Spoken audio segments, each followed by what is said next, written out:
میرے دوستوں، حج کرنے کی شریعت میں 3 قسمیں بیان ہیں۔ اس کے علاوہ بھی اگر میں پہلی 3 بیان کر لوں تو اس کے بعد اگلی بیان کر دیتا ہوں، لیکن ادھر ٹائم جو ہے میرا ساتھ نہیں دے رہا۔ میں چاہتا ہوں کہ زیادہ سے زیادہ باتیں ہو جائیں آج کے اس دن کے متعلقہ۔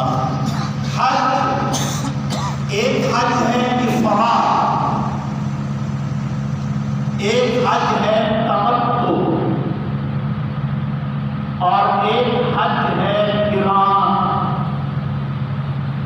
افراد حج یہ ہے کہ کوئی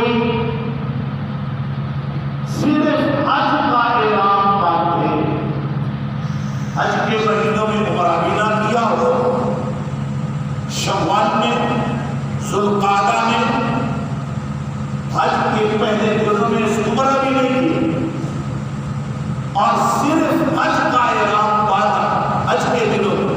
یہ اکثر لوگ پٹی کرتے ہیں یا اس کے آس پاس رہنے والے لوگ کرتے ہیں چونکہ ان کے لیے آسانی ہوتی ہے، لیکن ایسا نہیں ہے۔ آج کل چونکہ فلائٹیں اور پرواز عام ہے، ہمارے لوگوں کا بھی پہنچنا آسان ہے، یعنی اتفاقاً یہاں سے کوئی ایسی پرواز جا رہی ہو جو 6 اگست یا 7 اگست کو جا رہی ہو، تو اور وہ شخص اس دن حج کا اعلان باندھ کر مکے پہنچ جائے اور صرف حج کرے، اس سے پہلے عمرہ نہیں کرتا، صرف حج کرتا ہے اور حج کر کے اعلان کھول دیتا ہے، یہ حج مفرد کہلاتا ہے اور اس پر قربانی واجب نہیں ہوتی۔ اس شخص کو قربانی نہیں کرتی، حج کی قربانی نہیں کرتی، یہ حج مفرد کہلاتا ہے، حج افراد۔ ٹھیک، حج کے دنوں میں جیسے کہ میں نے تمہیں گنا دی، 8 کی رات کو اعلان باندھ دیا، 8 ذوالحج کو اعلان باندھ دیا، 7 کی شام کو باندھ دیا، وہ حج کی طرف چلا گیا، مینا میں چلا گیا۔ میرا شادی ہے عرفات کے مزدلفہ ہے، مزدلفہ سے پھر مینا آ گئے، مینا سے پھر آ کر طواف زیارت کیا، مکے پہ پہنچا، اور پھر یہ باقی 11، 12 یا 13 وہ مکے میں مینا میں دل دلائے، طواف ودا کیا اور واپس آ گیا۔ ایسا شخص صرف حج پڑھ رہا ہے، صرف حج پڑھ رہا ہے، اس طریقے کو حج افراد کہتے ہیں۔ کرنے والا حاجی مفرد کہلاتا ہے، اس کو مفرد کہتے ہیں کہ یہ اکیلی حج کرنے والا ہے، اس پر قربانی واجب نہیں ہوتی۔ بس اس سے میں آگے وقت نہیں لینا چاہتا، اگلا حصہ ہے حج تمتع۔ یہ تمتع لفظ استمتاع سے ہے، جس کا ہماری بولی میں معنی ہے فائدہ اٹھانا، فائدہ لینا۔ اس حج کرنے والے کو حاجی متمتع کہتے ہیں، جو یہ شخص ہوتا ہے۔ اس کا کیا ہے؟ اس نے حج کے دنوں میں سفر کیا، حج کے مہینوں میں، جیسے اب ہم سفر کر رہے ہیں، حج کے مہینوں کا سفر کیا اور حج کے مہینوں میں جا کر عمرہ کیا، عمرہ کر کے احرام کھول دیا اور سادہ لباس میں رہا۔ پھر جب حج کے دن آئے تو پھر حج کا احرام باندھ لیا، پھر حج کر لی، تو اس نے حج کے مہینوں میں عمرہ بھی کیا اور حج بھی پڑھا۔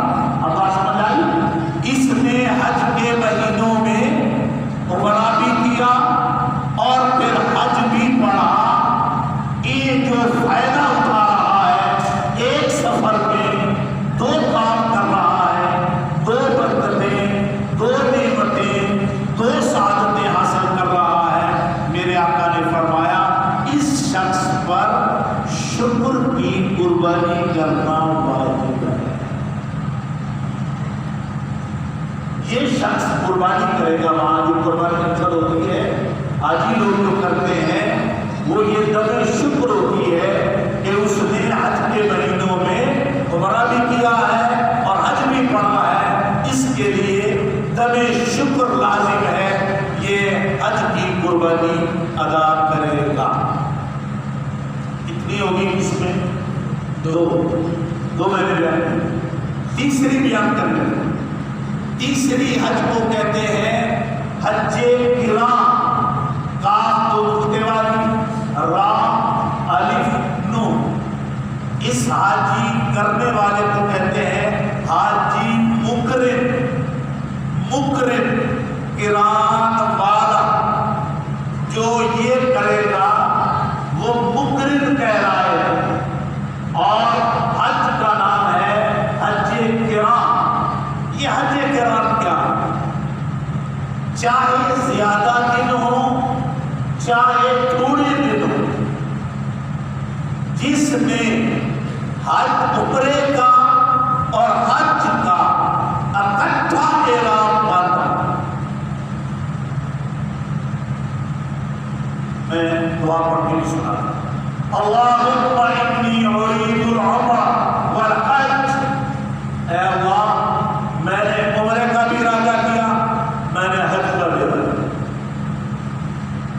عمرے اور حج کا اکٹھا احرام باندھنا، اور پہلے عمرہ کرنا، احرام نہ کھولنا، چاہے تھوڑے دن ہے درمیان میں، چاہے زائد دن ہے، تو یہ بہت بڑی اس پر پابندیاں ہیں اور اس پر محنت ہے۔ اور ایسا بھی ہو سکتا ہے کہ دن تھوڑے برائے نام پہ میں اس کی مثال دے دوں۔ 5 اگست کو میرے ملک کی آخری پڑاؤ اور 7 اگست کو حج کا احرام باندھا جا رہا ہے، درمیان میں کتنا فاصلہ ہے؟ 1 دن۔ یہ 5 کو گیا، اس نے 6 کو عمرہ کیا، 7 کو اس نے اپنا حج کا احرام باندھا۔ 1 دن اس پر زائد پابندی ہوگی تو اس کے لیے کوئی مشکل نہیں، لیکن مسئلہ یہی ہے کہ جس نے حج کا یا عمرے کا اکٹھا احرام باندھا، ایسا شخص عمرہ کرنے کے بعد حلق نہیں کروایا۔ ایسے لوگ ہاتھ میں نظر آئیں گے، احرام میں پھر رہے ہوں گے، عمرہ کر لیا ہوگا، حلق نہیں کروایا۔ ہمارے لوگ دنیا میں اس بندے کو صرف کوئی نہیں بنایا، وہاں چھوٹے کو نہیں کرایا۔ ایسا کچھ نہیں کیا، یہ سب پاکستان والے بول گئے وہ آپ کی رکھتے نہیں کرتا ہے، نہیں کرتا ہے، نہیں کرتا ہے، کرتا ہے۔ ادھر تو کچھ بھی نہیں ہے، نہ ادھر کسی سر بنایا، نہ کسی وال چھوٹے کرائے۔ وہ آپ کو پتہ تو ہے نہیں، مسئلے کی خبر نہیں ہوتی کہ یہ شخص قران حج کر رہا ہے، اس نے تو اکٹھا احرام باندھا ہے، یہ ایک عمرہ کرنے کے بعد کچھ بھی نہیں کرے گا، یہ سب نہیں اڑائے گا، یہ اسی احرام میں رہے گا اور اسی احرام میں حج پڑے گا۔ حج کرنے کے بعد جب یہ 10 ذوالحج کو آ کر بڑے شیطان کو کنکر مارے گا اور پھر قربانی کرے گا، اس کے بعد یہ حلق کروا کے اپنا احرام اتارے گا۔ یہ اس دن احرام اتارے گا، 10 ذوالحج کو اس کا احرام اتارے گا، چاہے وہ درمیان میں 7 دن بن جائے چاہے مہینہ بن جائے۔ تو جس نے اکٹھا احرام باندھا، اس نے بھی کیا کیا بھائی؟ اس کی مشقت والی حج ہے، لیکن کام اس نے بھی کیا کہ حج کے مہینوں میں عمرہ بھی کیا اور حج بھی پڑھا۔ حج کے مہینوں میں عمرہ بھی کیا اور حج پڑھا، اس پر بھی قربانی بھائی۔ یہ مقرن بھی قربانی دے اور متمتع بھی قربانی دے، حج تمتع کرنے والا بھی قربانی دے گا اور حج حاجی مقرن جو ہوگا یہ بھی قربانی دے گا، سوائے مفرد کے جس نے اکیلا حج پڑھا اس پر قربانی دے گا۔